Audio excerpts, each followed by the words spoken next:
Hey, hey, hey! Nagbabalik na muli sa inyong harapan ang Shukoy ng Karagatan, Lagan Adventure. At ito, unang isda natin, cuttlefish.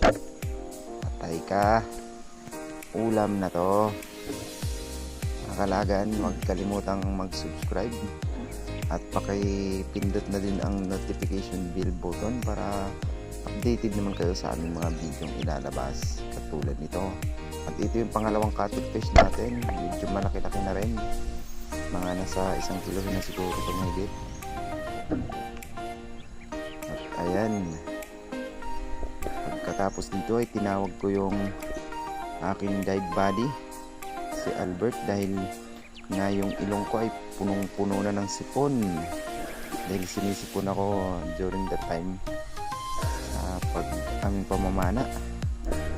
At ayan, lumapit na siya. Sinikir namin yung cuttlefish o kubutan naman ang tawag sa local name dito sa atin. At ayan, pinatay niya na. Dahil pagkatapos tumabi muna ako at bumalik. At ayan, nakita ko siya. May huli na siyang isang malaguno. At dito naman nakita ko na malaking starfish. Ayan, binidyohan ko lang dahil nga medyo malabo yung dagat. Hindi ko na inaano yung mga ibang nahuli namin. Dito ang daming ito. Ayan, nabulabog pa.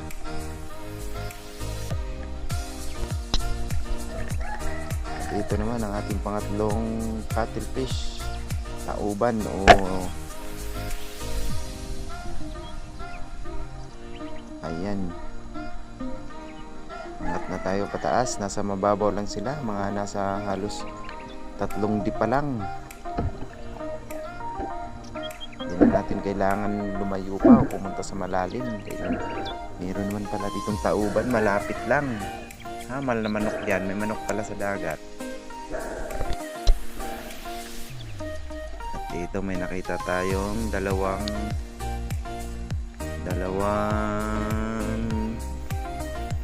crab na nagpaparami.